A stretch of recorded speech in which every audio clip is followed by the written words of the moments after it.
Hi friends, இன்றைக்கி நம்ம என்ன பார்க்க போகிறோம்னா, இது முகலாய காலத்து அரசரோட அரண்மனைங்க. தஞ்சாவூரில் இருக்குது. என் பையனும் எங்கள் வீட்டுக்காரும் போயிருந்தாருங்க. இது தஞ்சை பிரகதீஸ்வரர் கோயிலுங்க, அதாவது பெருவுடையார் கோயிலுங்க. பெருவுடையார் கோயிலில் சுற்றுப்பிரகாரத்தில் சுற்றி வர்றதுக்காக பார்த்தது. இது எப்படி கோயில் எவ்வளோ தூரம் எப்படி ஆட்கள் வச்சு கட்டினாங்கங்கிறதே ஒரு ஆச்சரியமான விஷயந்தாங்க. ஒரு பிரகாரத்தை நம்ம சுற்றி வர்றதுக்கே எவ்வளோ ஒரு கஷ்டமான விஷயம்.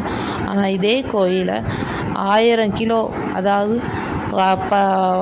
100 டன் எடையுள்ள ஒரே கல்லாலான கோபுரத்தை எப்படி தான் கட்டினாங்கங்கிறது இன்றைக்கும் ஆச்சரியப்படுவதற்கான விஷயம் ஃப்ரெண்ட்ஸ். நம்ம தமிழ்நாட்டோட பெருமையை ராஜராஜ சோழன் எவ்வளோ தூரம் மேன்மைப்படுத்தியிருக்காருங்கிறத பாருங்கள் ஃப்ரெண்ட்ஸ். கண்டிப்பாக எல்லோரும் போய் பாருங்கள் ஃப்ரெண்ட்ஸ். இதில் நம்ம தமிழர்களோட கட்டடக்கலையிலிருந்து எல்லாமே பார்த்து ரசிக்க வேண்டிய ஒரு முக்கியமான கோயிலுங்க. அதுபோக யுனெஸ்கோவால் அங்கீகரிக்கப்பட்டது. எல்லோரும் கண்டிப்பாக பாருங்கள் ஃப்ரெண்ட்ஸ். இதில் ஒரு அரண்மனைக்கான ஓவியமும் கடைசியாக இதில் ஆட் பண்ணியிருக்கேன்.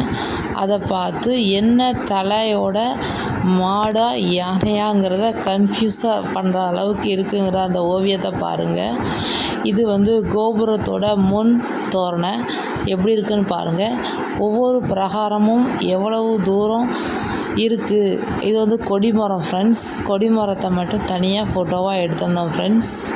இது என் பையன் தஞ்சை பெருவுடையார் கோயில் முன்னாடி நின்று ஃபோட்டோ எடுத்திருக்கான். இது முன் தோற்றம் ரொம்ப அருமையாக இருந்தது. கண்டிப்பாக பாருங்கள். பார்த்துட்டு எப்படி இருந்ததுன்னு சொல்லுங்கள் ஃப்ரெண்ட்ஸ். இது முன்னர் காலத்தில் உள்ள, அதாவது டயக்ராம் வரைபடங்க. இது என் பையன் ஃபோட்டோவில் எப்படி இருக்கான்னு பார்த்துட்டு சொல்லுங்கள் ஃப்ரெண்ட்ஸ். கண்டிப்பாக சொல்லுங்கள். முன் தோற்றம் ரொம்ப ரொம்ப அருமையாக இருக்குது ஃப்ரெண்ட்ஸ். இந்த கோயிலோட தல வரலாறு என்னங்கிறது கண்டிப்பாக எல்லோரும் தெரிஞ்சுக்கோங்க. சதய விழான்னு சொல்லி ராஜராஜ சோழன் இன்றைக்கும் பிறந்த தினமான சதய விழாவை கொண்டாடுறாங்க. இது போக இந்த கோயிலோட ஸ்தல வரலாறு எல்லாமே கூகுளில் எடுத்து பாருங்கள் ஃப்ரெண்ட்ஸ். இது பெரிய நந்தி எவ்வளோ தூரம் இருக்குதுன்னு பாருங்கள். இது அதாவது அரண்மனை தோட்டம்.